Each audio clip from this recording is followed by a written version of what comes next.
Do you watch wrestling? The only thing lamer than Beef Stroganoff's face was the Roman Reigns promo. When are we going to see Sister Abigail?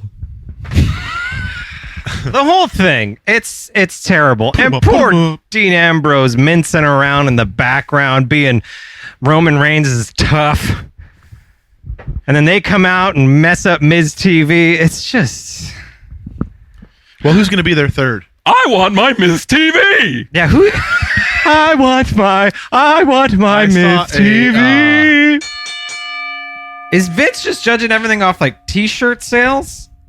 Oh, well, that's a huge thing, too. I mean, well, it's also, it's any way that they want to find to bury someone, they'll bury them. Or any way that they want to pretend somebody's getting over, they're getting over. You know, it's like they will ignore months and months of Roman being booed and just focus on this past Monday. Well, goddamn, boss, he got a hell of a reaction.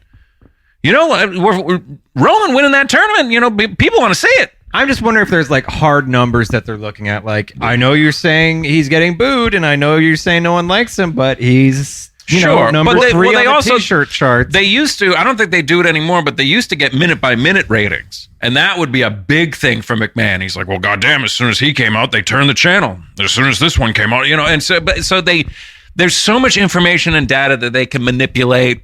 And Kevin Dunn being like, oh, God, he's not selling any, you know, they're not buying the blah, blah, blah. But it's then it's like your number one selling DVD is then, you know, like Bill Goldberg or like your WCW DVDs. And then it's like, well, that's just because, you know, that has nothing to do with anything. You know, people are, you know, they're going to see what they want to see. And Vince can't see the forest for the trees, you know. And he's surrounded by people also telling him, there's no forest anywhere, boss. Boss, I don't see a forest either. I'm looking. I don't see a forest.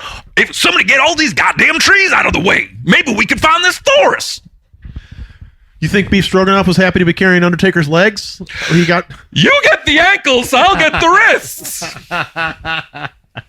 Matt, who's your favorite wrestler? Well, believe it or not, my favorite wrestler this week is Bray Wyatt. And not just because he had a great match at Hell in a Cell. Which he did.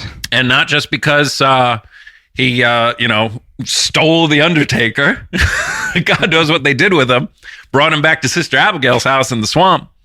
Bray Wyatt is my favorite wrestler because he has a featured article in issue 281 of Famous Monsters of Filmland. That's fucking sweet. Right here with the Bride of Frankenstein on the cover. I didn't even realize it. I was just buying one of my favorite magazines of all time.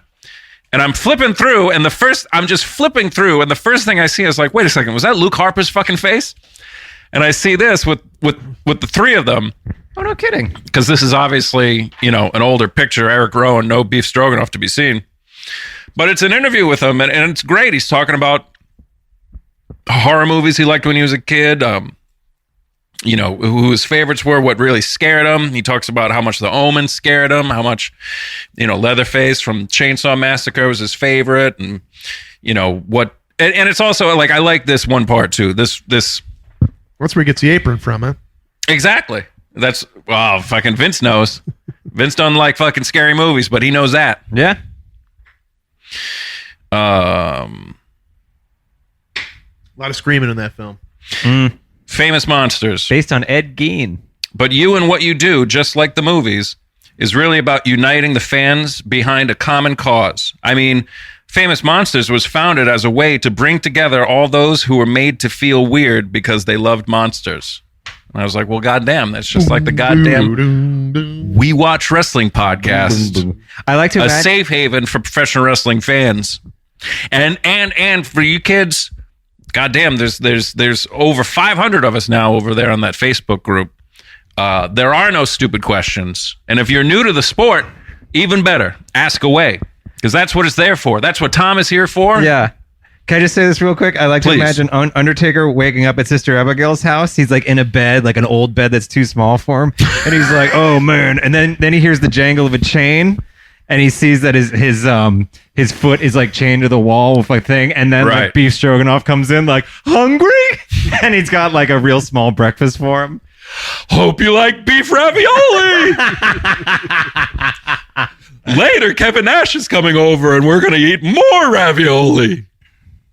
Good Lord. Undertaker's like, let me go. And he's like, can't do that. Wish I could help you out. He hears him singing in the background. If you need me, I'll be in the garden. He sees him out the window gardening. He's waving. Happy to have you. Yoo-hoo! Taker's eyes just roll back in his head. Yeah, he's like, oh, God. Michelle. Do you want something to read? Oh, boy. I love it. Say we do 4-on-4, right? Okay. Say it's Bray Wyatt, Luke Harper, Eric Rowan's, Beef Stroganoff. Yes. And my axe. And I makes 4. I count as 2 people.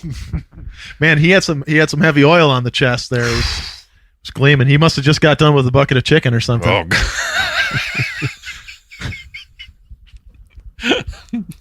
He's like waiting at the table for Bray to dole out the food. Are you going to eat your bones? Bray goes to the counter and gets the food. He brings it back to the other 3. All right, man. I got who wants white meat, dark meat, and who wants to eat all our leftover bones, man? I do.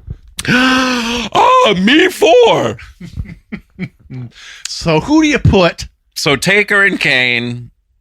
I mean, the first thought that hits me, they're both probably maybe too old, but I would love to see the Acolytes reform. JBL and Ron Simmons. I'm still thinking about the food.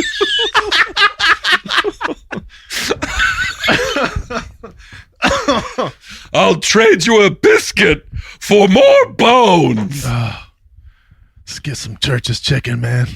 Hey, man, I got Church's, I got Popeyes, I got the Colonel. I preferred when Daryl Hammond was the Colonel. Oh, God.